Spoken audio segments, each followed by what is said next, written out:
Segundo bloque en el tema del día.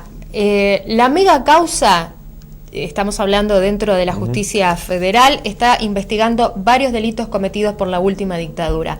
Entre ellos, el asesinato de algunas personas que quedaron en medio de un tiroteo en Las Heras e Ituzaingó.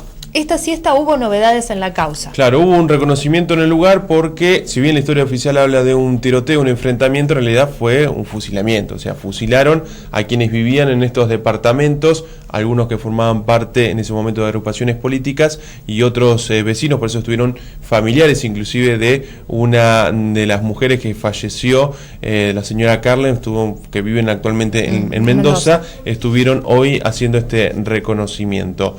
También se realizaron las últimas testimoniales y se espera que para el mes de abril haya un veredicto en esta causa. Y bueno, fue muy significativo porque termina de aquello que los testigos habían estado diciendo en la audiencia, terminan de ratificarlo con las condiciones físicas del lugar. En ese sentido, una de las cosas importantes, diría, que expresión por ejemplo, de esta testigo que perdió su mamá aquel día, es que encontraba totalmente y triste que por largo tiempo se usara la palabra enfrentamiento para describir lo que había sucedido, porque su madre, ella dijo, fue víctima de una masacre.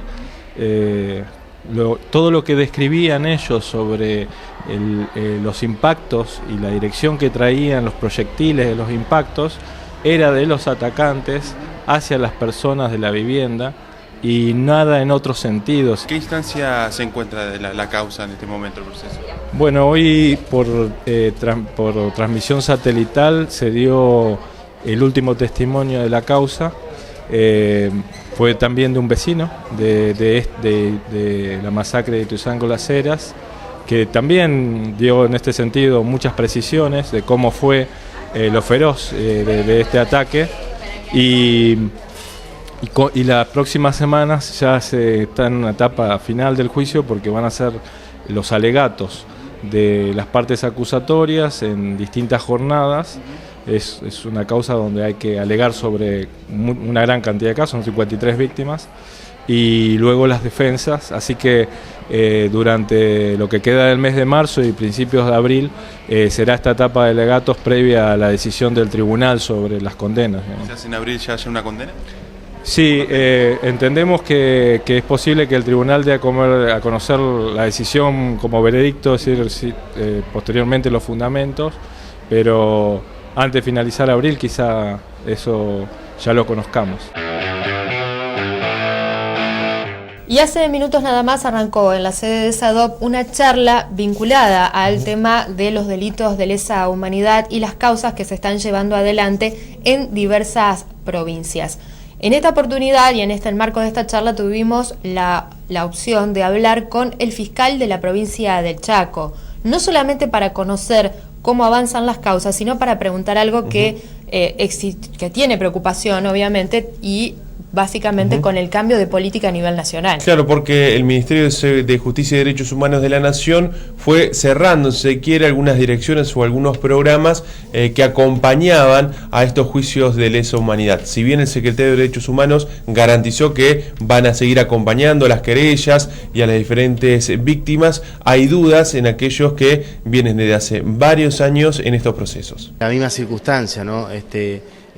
Jueces, fiscales han tenido una actividad sistemática de negar los habeas corpus, de no darles trámites, de no darle curso a las denuncias que hacían los detenidos políticos por tormentos sufridos.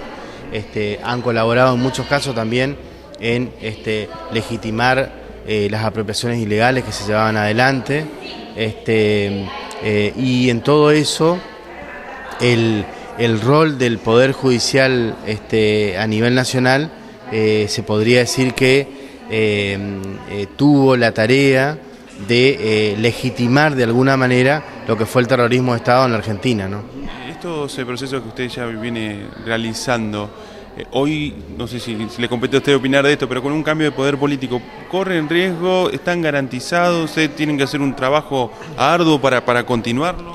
Bueno, no tendría por qué incidir, ¿no? Porque es un proceso que se lleva en los marcos de lo que es el sistema de justicia penal federal de la Argentina, pero sí hemos constatado en estos pocos meses de la nueva gestión de este gobierno nacional de que se han desestructurado y desarmado una serie de equipos que dependían de distintos organismos del Ejecutivo Nacional, como el Programa Verdad y Justicia, el Centro Ulloa, que hace a los psicólogos de acompañamiento a testigos, en el área del Ministerio de Defensa, en el área del Banco Central, que la verdad que eran equipos que venían trabajando hace 10, 12 años, que hacían un aporte sustancial a los juicios de lesa humanidad en todo el país y que esto va a tener una implicancia, ¿no? Tiene estado como querellante inclusive en muchas de las causas. ¿Esto entienden ustedes que en algunas se perdería?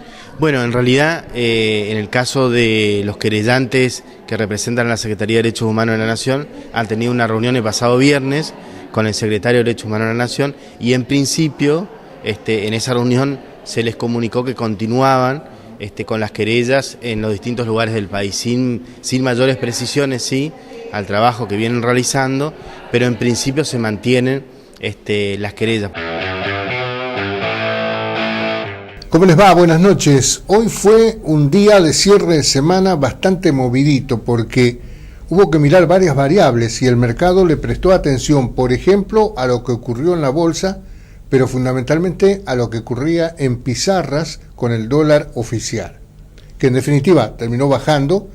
Todo el mundo dice que la suba que hubo esta semana en las tasas de interés que aplicó el Banco Central generó un espacio de expectativa para que fueran esos fondos liquidados directamente al sistema financiero local, es decir, imposiciones a plazo fijo, con tasas entre el 20 y el 29%, poco lejos de lo que el gobierno ofreció por las LEVAC.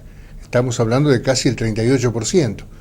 Pero negocios son negocios y el mercado se maneja de esta manera, con estas características, con estos principios, pero fundamentalmente con estos resultados. El que ve que le puede sacar mayor ventaja a su inversión en plazo fijo, esta semana estuvo de parabienes. El que dice, no, yo voy a esperar, voy a seguir comprando dólares, tendrá sus razones. Por ahora el mercado le dice que no es la mejor inversión, pero lógicamente uno atiende todas las características que tiene esta oferta y esta demanda y saca las propias conclusiones que son habituales que uno haga. Esta ha sido una semana donde se recuperó también el valor de la soja a nivel internacional, donde el petróleo volvió a recuperar un ritmo creciente y todos son datos que terminan siendo positivos en el momento de evaluar la venta de papeles, por ejemplo, que esta semana tuvieron esa característica ascendente. Vamos a ver, porque la semana que viene está una semana sensacional para otear en las decisiones que va a tener el gobierno nacional, porque espera que el Congreso apruebe definitivamente o dé despacho favorable a la decisión de impulsar la negociación con los holdouts a través de la derogación de lo que fue la ley que impidió que ingresaran nuevos acreedores al canje en nuestro país.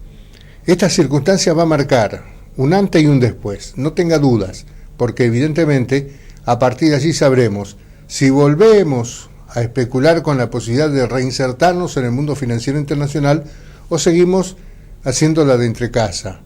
Y usted sabe que con el correr del tiempo se da cuenta que con lo que hay en casa se vive apenas unos días. Hasta el lunes.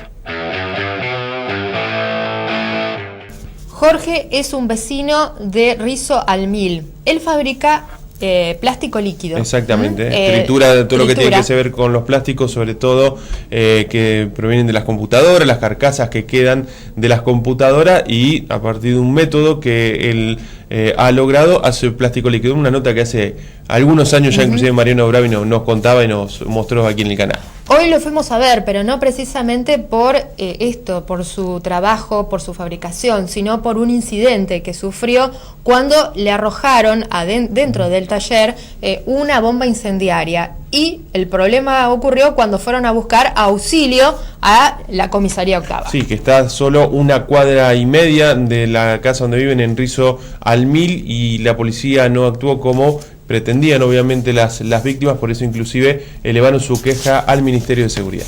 En la ventana que yo tengo acá a la izquierda y atrás mío, han puesto posiblemente una botella o un elemento que es combustible, que hizo que ardiera el material que había adentro. Ahora, ¿quién lo hizo? No sé, pero todo eso se dimensionó porque lamentablemente gente que pasó, que se me ofreció como testigo, que me dijeron que cualquier cosa yo los llame a ellos, habían ido a guardar un auto en Pasaje Koch y Dorrego, 100 metros más al sur de acá. Cuando venían en uno de los autos que habían andado, vieron que un Fiat Uno color rojo salía a gran velocidad de acá.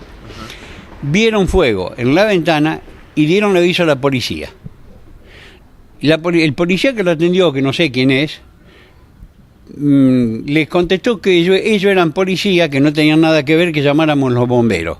Yo creí que era obligación de ellos llamarlo porque en principio ellos no saben lo que hay acá y en definitiva estuvieron cometiendo lo que se llama en el delito el abandono de persona. Vinieron los bomberos, rápido vinieron, trabajaron y le apagaron el fuego.